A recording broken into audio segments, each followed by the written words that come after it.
জয় জগন্নাথ। আজকে শ্রী শ্রী রথযাত্রা।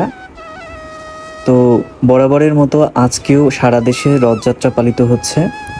তো আমি সন্ধ্যার পরে বাসায় এসে এই ফ্রি সময়টাতে কি করব চিন্তা করতে করতে ভাবলাম যে আজকে যেহেতু রথযাত্রা, তো জগন্নাথ দেবের একটা চিত্রপট অঙ্কন করা যেতে পারে।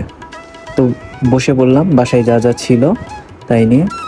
তো ছবি দেখতে থাকুন আর এক জগন্নাথ দেবের একটা লীলা কথা শ্রবণ করুন।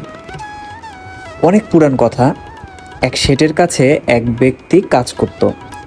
শেঠজি ওই ব্যক্তিকে খুব বিশ্বাস করত। শেঠের যা জরুরি কাজ থাকতো সব ওই ব্যক্তি করত। এই ব্যক্তি ছিলেন আবার পরম ভক্ত। তো সেই ব্যক্তি সর্বদা ভগবানের চিন্তা, ভজন, কীর্তন, স্মরণ এবং সৎসঙ্গ করত। তো একদিন সেই ব্যক্তি শেঠজির কাছে শ্রী জগন্নাথ ধাম যাত্রার জন্য ছুটি চাইলেন।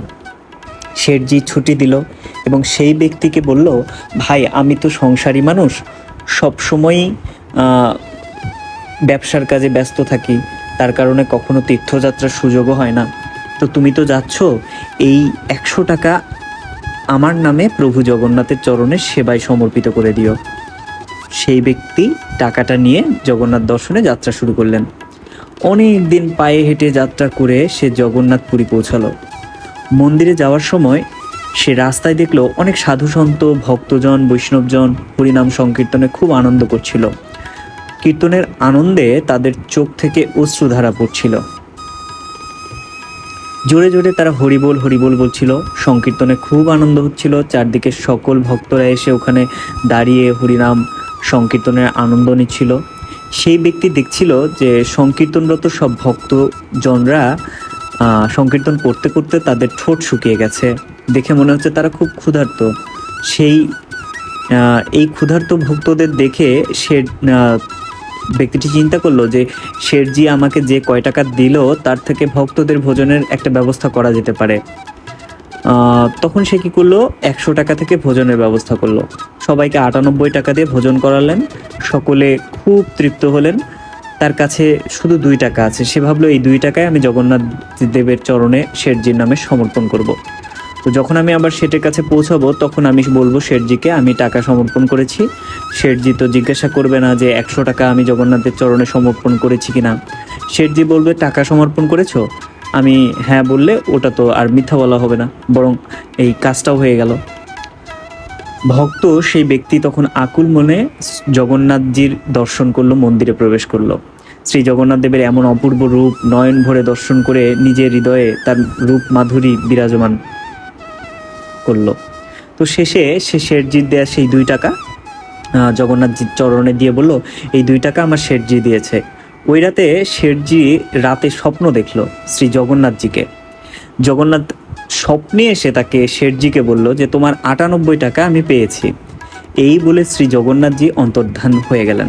শেঠজি জেগে গেল আর ভাবতে লাগলো, আমার কাজের লোক তো খুব সৎ ভক্ত, ও তো খুব বিশ্বাসী, হঠাৎ কি এমন হলো, কি এমন দরকার পড়লো আমার দেয়া টাকার থেকে সে 2 টাকা ভগবানকে কম দিল। তো সেই 2 টাকা কিসে খরচ করলো, কি এমন প্রয়োজন পড়লো, এসব কথা শেঠজি বিচার করতে লাগলো। অনেক দিন যাওয়ার পর ভক্ত সেই ব্যক্তি ফিরে আসলো শেঠজির কাছে।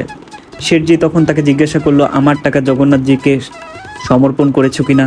ভক্ত বলল, হ্যাঁ শেঠজি আমি সমর্পণ করেছি। শেঠজি বলল, কিন্তু তুমি তো 98 টাকা দিয়েছো, বাকি 2 টাকা কি কাজে খরচ করেছো? তখন ভক্ত চিন্তা করলো, শেঠজি কিভাবে জানলো? তখন ওই ভক্ত সকল কথা শেঠজিকে খুলে বলল যে সে 98 টাকা ভক্ত সাধু সন্তদের সেবা করাইছে আর 2 টাকা শুধু প্রভু জগন্নাথের চরণে সমর্পণ করছে। শেঠজি সকল কথা শুনে বড় খুশি হলো এবং ভক্ত ব্যক্তির চরণে এসে পড়ল আর বলল, তুমি ধন্য, তোমার জন্য আমি শ্রী জগন্নাথ দেবের দর্শন ঘরে বসে পেলাম। ভগবানের আসলে তোমাদের ধনের কোনো দরকার নেই।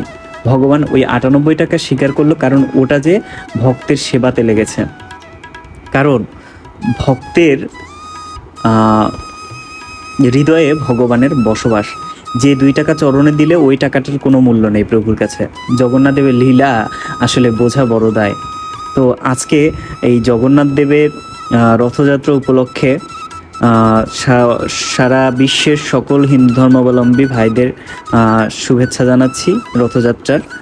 আর আমার এই মানে প্রয়াস জগন্নাথ দেবের শ্রী বিগ্রহের চিত্রপট আঁকানো, যদি ভালো লাগে তাহলে অবশ্যই শেয়ার করবেন।